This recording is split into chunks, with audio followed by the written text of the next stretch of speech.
Autolite and its 96,000 dealers present Suspense. Tonight, Autolite brings you Mr. Charles Boyer in the case of Henri Vibbard, a suspense play produced and edited by William Spear. Oh, Mr. Wilcox, Vibbard's taking me to the junior prom tonight. Isn't that exciting? Why, Dora, my tempestuous teenage neighbor, it's almost as exciting as that exemplary exponent of extra starting dependability, the Autolite Stay Full battery. The battery that needs water only 3 times a year in normal car use. Gee whiz, Mr. Wilcox, I want to talk about the dance. Well, so do I, Dora. The dance of delight you devotees of driving will do when you find out how much more you get with an Autolite Stay Full battery. You see, tests show this famous battery gives 70% longer average life than batteries without Stay Full features. And those tests were based on SAE life cycle standards. Vibbard's kept every dance in reserve. Reserve? That reminds me, Dora. The Autolite Stay Full battery has 3 times as much liquid reserve as batteries without the Stay Full features. That's why it needs water only 3 times a year in normal car use. Mr. Wilcox, you ought to see. So, friends, see your neighborhood Autolite battery dealer tomorrow. And remember, you're always right with Autolite. And now, with the case of Henri Vibbard and the performance of Charles Boyer, Autolite hopes once again to keep you in suspense.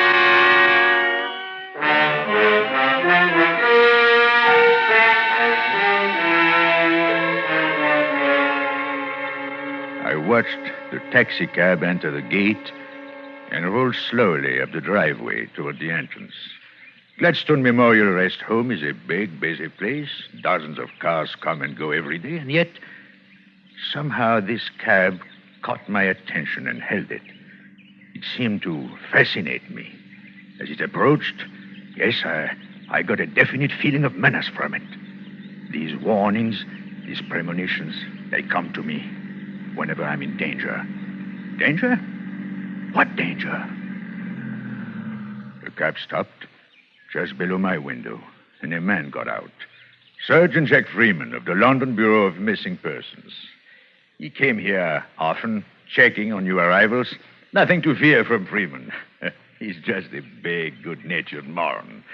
But now he was assisting a woman from the cab. The sight of her made something snap inside my head. The woman was Mary, my wife. Mary, the sudden sight of her made me furious. I would have enjoyed striking her dead then and there.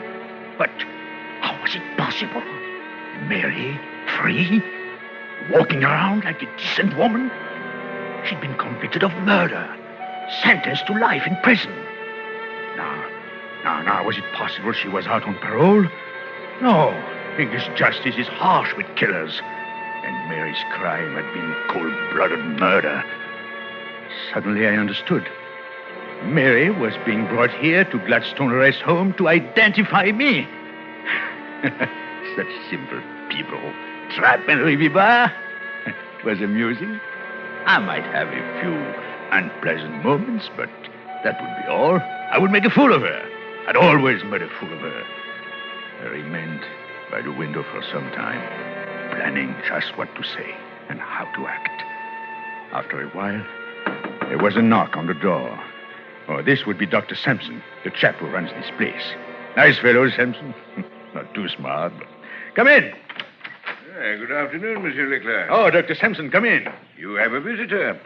Sergeant Freeman again. He'd like another chat with you in my office. Oh, Freeman, the bloodhound. Tell me truly, Doctor, does he ever find any of the people he looks for? Oh, indeed he does. Hundreds of them every year. Well, he has failed utterly in my case. With you, monsieur, he has a good excuse. Most victims of amnesia have people searching for them, friends or relations who can identify them. I'm beginning to think you'll just have to recover your own memory. Recover my memory? I wish I could forget. A few minutes later, I was sitting across the desk from Sergeant Freeman. I had the upper hand, of course, because I knew what was coming. As usual, he was humble, apologetic, and yet, for the first time since I'd known him, I got a definite feeling that he was deliberately trying to trap me, catch me in some trifling mistake. Yes, I have an instinct that warns me. Just a few more questions, Monsieur Leclerc. Well, as many as you like, Sergeant. You're looking very well. Oh, thank you, sir. Now, think hard, sir. Does the name Vibbard mean anything to you? Henri Vibbard? Vibbard? Vibbard. No, I can't say it does. How about Falmouth? Ever spend a summer at Falmouth down in Cornwall? Never heard of the place, Sergeant. Very well. How about the name Willard, an American, retired sea captain? Sickly old fellow in a wheelchair. Oh, tell me more about him, Sergeant. Well, sir, unless we're wrong again, you married his daughter. Oh, a wife and a father-in-law. You're very generous, Sergeant. Did you bring them along? Captain Willard was an invalid. He committed suicide. Felt he stood in the way of his daughter's happiness. Left a bit of money, though, about 10,000 pounds. I could hardly keep from laughing at Freeman. He went on telling how Mary and her father came to England on a visit, how I met her at Falmouth, how her father objected to our romance. Freeman had most of the facts straight, except that Captain Willard did not commit suicide. No, I arranged that little matter. It was quite easy. He suffered from a bad heart condition, took strychnine for it, so I managed to contrive an overdose for him. I put it in his pot of tea. A rather bitter tea, I imagine, but then he liked it strong. When Mary and I returned from the beach, he was dead. But he didn't leave 10,000 pounds, more like 5,000. Freeman went on with the story, on and on. I'm completely wrong. You and Mary Willard were married, settled up Captain Willard's estate, which was practically all cash, then went up to London to live. Now, Monsieur Leclerc, does none of that strike a familiar note? You seem to think it should. Why, Sergeant Freeman? Because you've been identified from those pictures we took of you when you first came here. Really? Who? Oh, the woman, of course. Yes, sir. Mrs. Vibbard says you are her husband. Well, she probably discovered that I have money, and... How? How could she possibly know that, sir? Well, you could have told her, Sergeant Freeman. Innocently, of course. It's no secret. Oh, I don't mind, but it makes me a perfect target for designing women. One moment, Monsieur Leclerc. Let's talk about your money for a while. Doesn't it strike you as strange that a man could walk into this rest home, as you did 3 years ago, carrying $200,000 in American money? Well, of course it's strange. Suppose you had committed a crime. Wouldn't it have been a perfect way to elude the police? Yes, but if I were a criminal, you would have my fingerprints. You said so yourself 3 years ago. Remember? You came here carrying nothing but money. No extra clothing, no papers, nothing by which you could be identified. Now, Sergeant, what sort of crime are we discussing? Murder? It would have to be murder. You detectives. And who did I kill? Well, to be honest about it, we don't know. Oh, just anyone. To be this woman's husband, I must have murdered somebody. Well, that makes her very attractive, I'm sure. Tell me, did she help me with the job? She was tried for the murder, convicted, and sentenced to spend the rest of her life in prison. Would you care to hear about it? Well, not particularly, but it's part of your job, and we've rather taken over Dr. Sampson's office. That's quite all right. I find this very interesting. Well, it's not interesting to me, because Freeman had the story all wrong. He just knew Mary's side of it, and there was so much she didn't know. We buried the old man, got married, collected the old man's insurance, then went up to London to live. It was very nice for a few months, but the money didn't last long. Very soon I was broke. Nasty feeling, being broke. Makes me nervous, uncertain of myself. Fortunately, just as things were getting really bad, I met an American friend, a chap I had met in New York a few years before, named Nate Blackburn.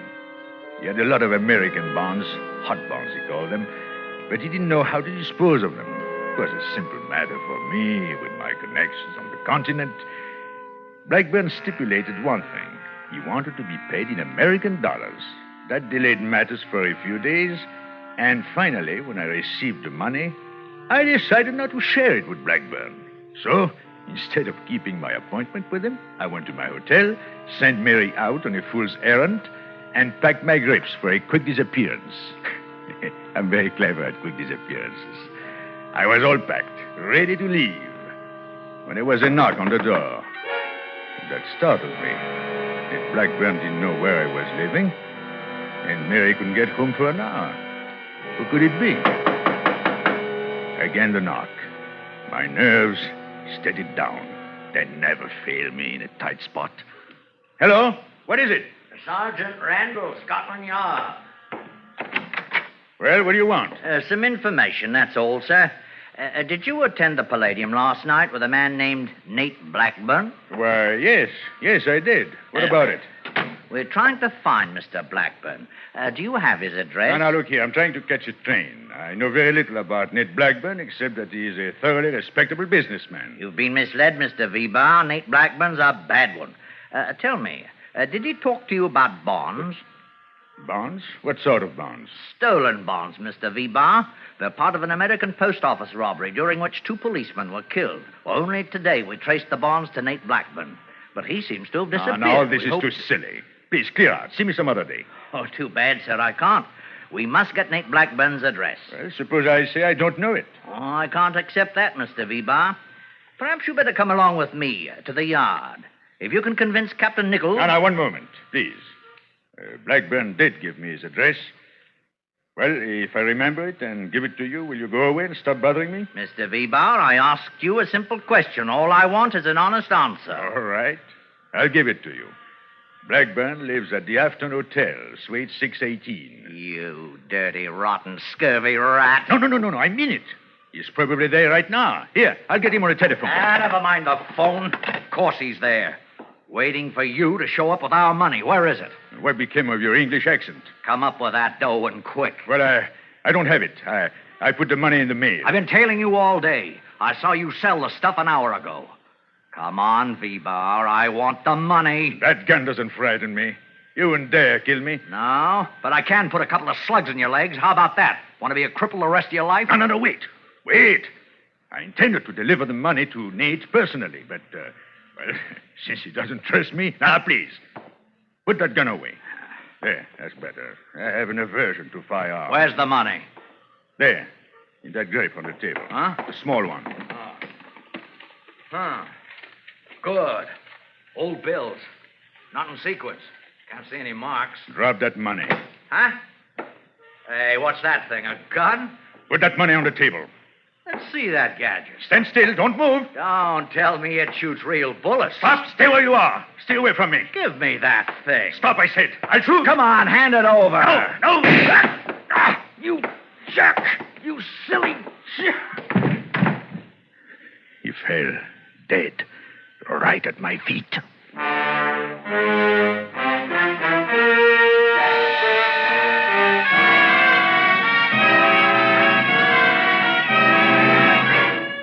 Autolite is bringing you Charles Boyer in the case of Henri Vibbard, tonight's production in radio's outstanding theater of thrills, Suspense.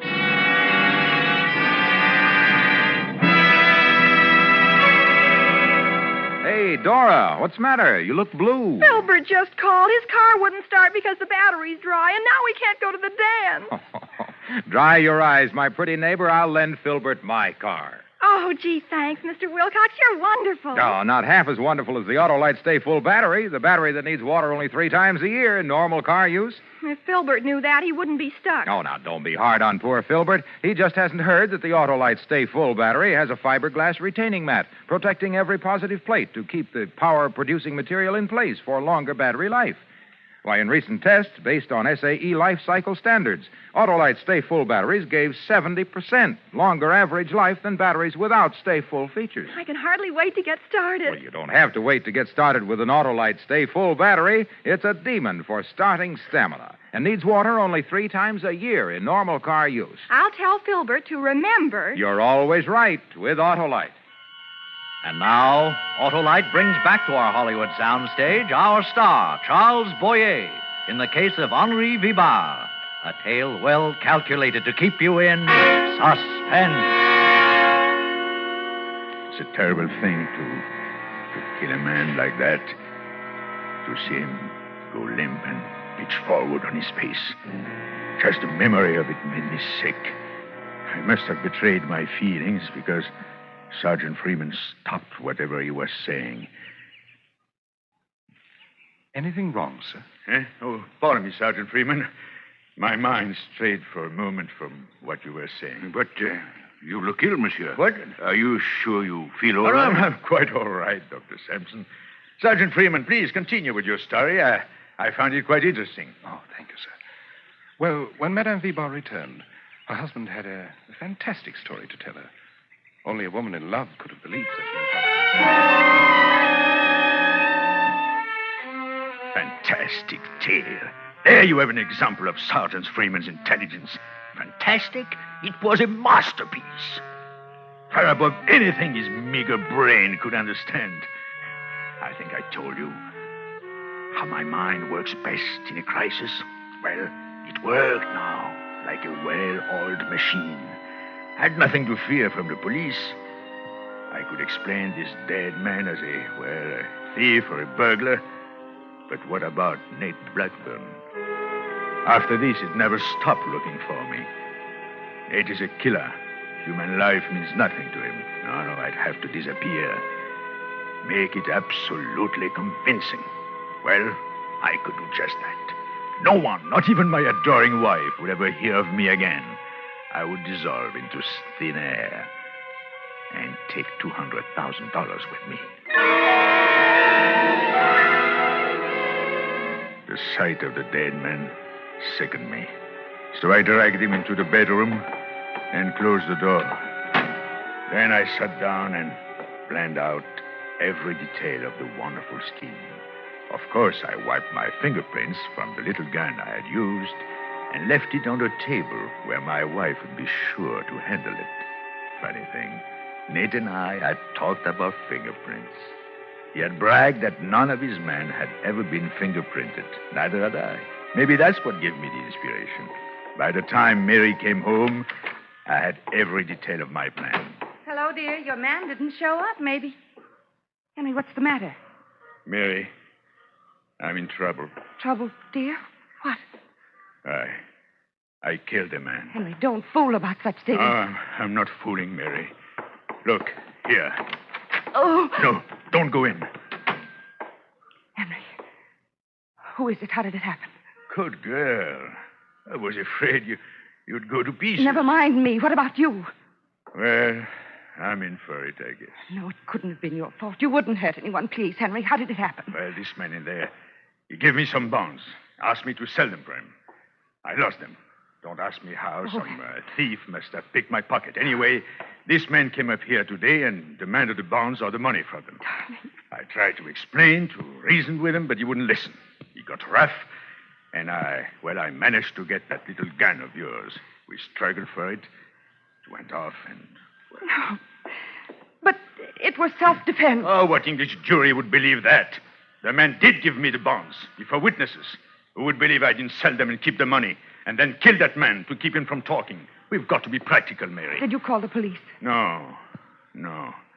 I waited for you. Why, Henry, why? Because there is a possible way out if you'll stand by me. Stand by you? Why, I'll do anything you say. Mary, it will take nerve. If you weaken... Henry, you're my husband. I love you.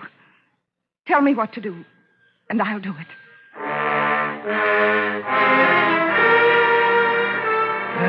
If all life's problems were as simple as women. I told her my plan. The dead man looked like me in a general way. My size, black hair, eyeglasses. And after he dropped 20 floors to the street, he wouldn't have any features. Mary would simply hurry downstairs, perhaps a bit hysterical, which shouldn't be difficult in the circumstances, identify my broken body, and allow herself to be consoled. Could be suicide or an accident, whichever suited her. Only she forgot. She forgot about the bullet in the man's body. Yes, the bullet that would convict her of killing her own husband. My plan was a great inspiration, but It had one terrifying angle. To make identification complete, I had to change clothes with a dead man. That was a fearful ordeal, a nightmare, but it had to be done. It was almost too much for me, but I think I told you, I'm equal to anything if I put my mind to it. But I'll take to my grave the horrible memory of dragging that body to the bedroom window and pushing it through.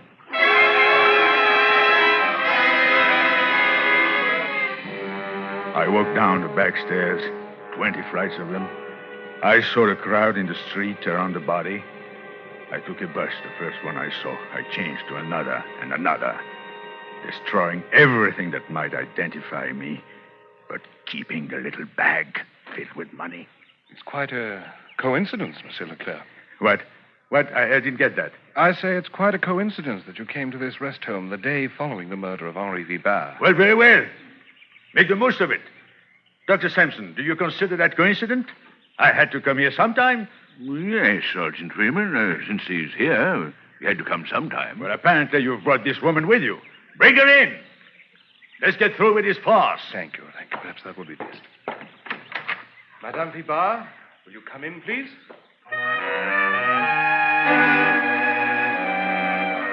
The big moment. And I wasn't even excited.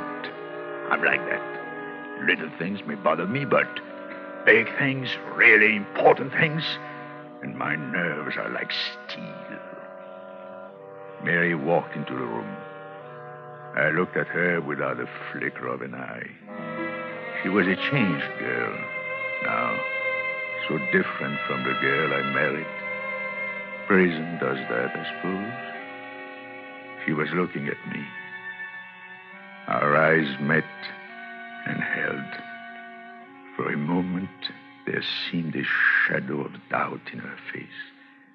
Then she took a step toward me. Hello, Henry. Now, young woman, please. Don't try to involve me in your troubles. I have plenty of my own. Henry, it won't do. You can't get away with it. Now, Dr. Sampson, this woman is either crooked or crazy. Let's take this calmly. Madame Vibbard, you're positive this man is your husband? Oh, yes. This is Henri Vibbard. He pronounces it Henri. Never mind the pronunciation. Is he the man? Yes, sir. He's changed a little. It's only 3 years. He looks older. His hair has turned gray, and he isn't wearing his glasses, but he's the same man. Glasses? One moment, please. I never wore glasses in my life. My vision is perfect. Monsieur Leclerc, that is your name. Suppose you try to read this newspaper without glasses. Oh, no. Look, I'm in no mood to give demonstrations just to please. There, you see, he doesn't dare. Make him try. Can't read a word, I tell you, not a word. Monsieur Leclerc, it might be expedient. It would certainly settle the issue once and for all. Oh, very well, Doctor. Since you suggest it. Give me the paper. I pretended to be nervous, just to give them a thrill. Then I opened the paper to the want ads. Read them off glibly. The small print. Glasses? I've got eyes like a hawk. Mary didn't know that because the summer I met her, I was avoiding the police, and part of my disguise included glasses and touching up my prematurely gray hair. I never told Mary. I didn't know how far I could trust her. When I finished reading the paper, Mary just stared at me, unable to believe the evidence of her own eyes. Silence for a moment, then... I'm sorry, sir. Well, perhaps this young woman can think up some other difficult trick she'd like me to perform. Trick, it was a trick. He can't read. Madame Vibbard. We've had quite enough. No, this is my husband. He's fooled you. That's all that paper. It's a trick. Of course, a trick. I did it with mirrors. Young woman, you're not clever. You've got plenty of nerve, all right, but you're not clever. Oh. Why didn't you say I have a mole on my right shoulder, a small scar on my hip, and very flat feet? Almost anyone could have told you these things. I use a swimming pool every day. Sergeant Freeman, I can't applaud your part in this. For 3 years, I've done my best to help you. Because I thought you were trying to help me regain my memory and take my rightful place in society. But I must tell you, sir, I no longer feel that way. Not after you try to connect me with this jailbird. Jailbird. That's right. Henry, I'm a jailbird, and I deserve to be. I helped you, and that was wrong. But don't think you're safe. I'll rot and die in prison, but you won't know about it. You'll be dead. For heaven's sake, take this woman away. Yes, Sergeant. Come along, Madame Vibbard. No! Let me tell him something. Have you forgotten Nate Blackburn, Henry? Well, he hasn't forgotten you. Blackburn. Nate Blackburn came to me in prison, and I told him the whole thing. By tomorrow, he'll know right where to find you. He knows. Now. I There, in the doorway, stood Nate Blackburn, a gun in his hand. He was smiling. Dr. Sampson and Freeman started forward, but he waved them back with a gun. No one spoke as he walked across the room and stopped in front of me. Hello, Frenchie. Well, there's some mistake. Yeah, but you made it, Frenchie. I had a hunch you'd get together with your wife, sooner or later. I spent a lot of time and money keeping an eye on her. Look here, my man, put away that gun. That sort of thing doesn't go in this country. You're right, Copper, I know. Only this is a special occasion. You won't get a mile away. I know that, too. No, Blackburn, I'll give you the money. What money? Will that bring back Jack Randall? Will it put this girl back in circulation? Ned, listen to me. I can explain if you let me. It wasn't like you think at all. Nate, we used to be pals. Remember? New York, San Francisco, Paris. We had lots of fun. I bail you out in Rio. I'll make good, Nate. I swear I will. Only... Don't! I can square it. So,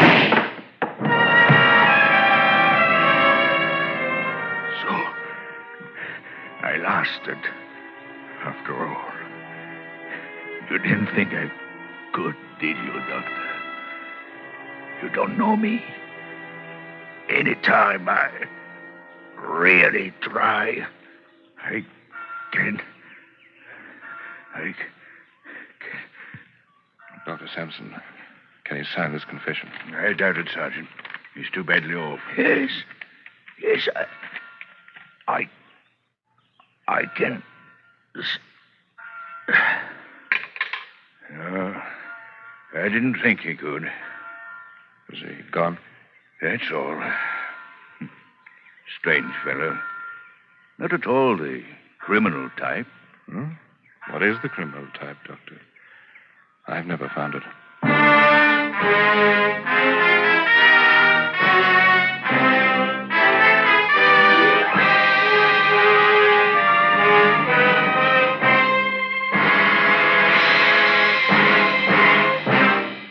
Suspense, presented by Autolite. Tonight's star, Mr. Charles Boyer. Mr. Wilcox, why do you always say you're always right with Autolite? Because, little jitterbug, it's true. Autolite makes more than 400 products for cars, trucks, planes, and boats in 28 plants coast to coast.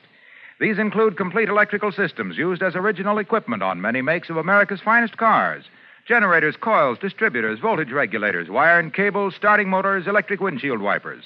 All engineered to fit together perfectly, work together perfectly, because they're a perfect team.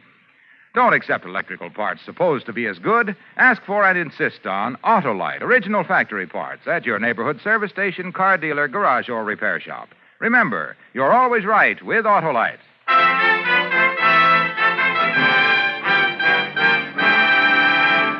Next Thursday for Suspense, our star will be Mr. Broderick Crawford. The play is called Deadline, and it is, as we say... A tale well calculated to keep you in suspense. Tonight's Suspense play was produced and edited by William Spear and directed by Norman MacDonald. Music for Suspense is composed by Lucien Moravec and conducted by Lud Gluskin. The Case of Henri Vibbard is an original play written for radio by Bradbury Foote. Charles Boyer may soon be seen in the Douglas Sirk production, The First Legion. You can buy Autolite Stay-Full batteries, Autolite standard or resistor spark plugs, Autolite electrical parts at your neighborhood Autolite dealers. Switch to Autolite. Good night. This is CBS, the Columbia Broadcasting System.